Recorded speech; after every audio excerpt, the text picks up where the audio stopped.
You tell me. Go. Hi, everybody. I'm Danny, and my wife Jen is holding the camera for us today. Thank you very much.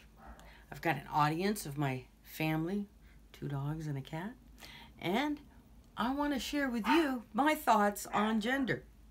Now, there's the traditional thoughts that we all are probably very familiar with. And that's that, it's gender is a state of being male or female. And this in traditional society has been very helpful in giving us roles to play. Parents know what color to paint their children's nurseries. Doctors can tell parents what to do and how children should behave and predict a lot of things, like what they're going to do in school and all these different concepts. And we're all, there's a lot of familiarity with what the tendencies for being a boy are and the tendencies for being a girl. But yet, growing up, I wanted to do all the boy things, but I couldn't necessarily do them because I was a girl. And this pissed me off, and gave my mom a lot of heartache because I wasn't being what she expected me to be.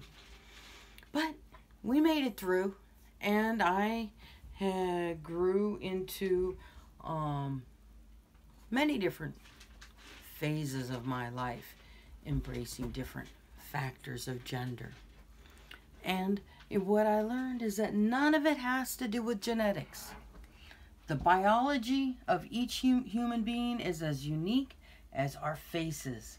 And just to see how complex the chromosomes are that make each individual person, we can see here that that little part of the DNA strand that predicts whether somebody is a male specimen is much smaller than the female version.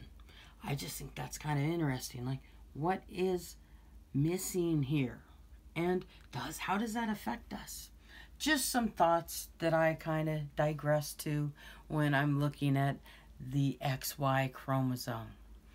Anyways, the main purpose of that is to show you that, there's so many different variables involved in our human animal selves, and what we consider gender as we see ourselves has nothing to do with any of it. We can be gender neutral, as diverse as humanity and the population is. We can choose to be any version we want. The non-binary thoughts of how we can perceive ourselves give us freedom.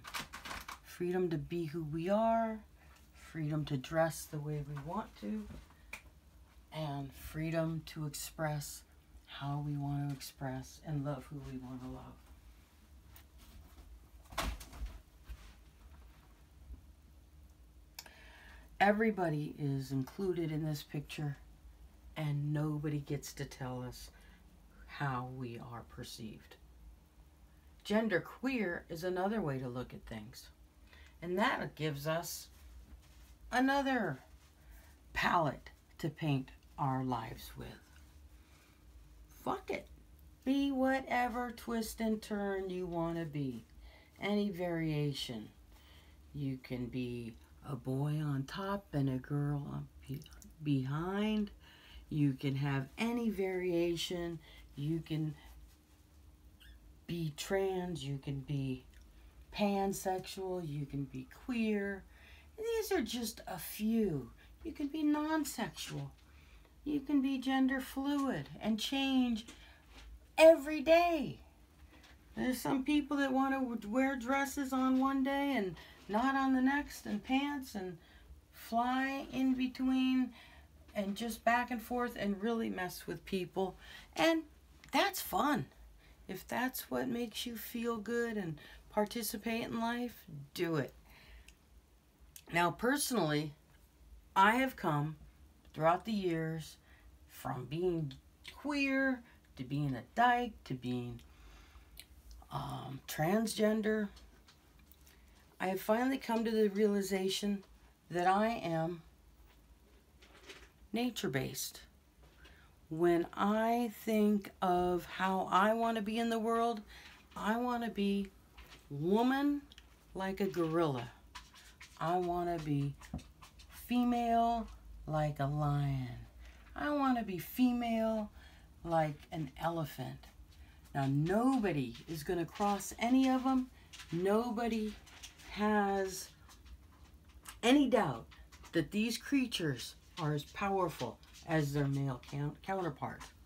And I think that that's what's come to my mind as I've grown older and come to a place in my life where I want to be all that a human being can be, not restricted by gender bias or any other way of being.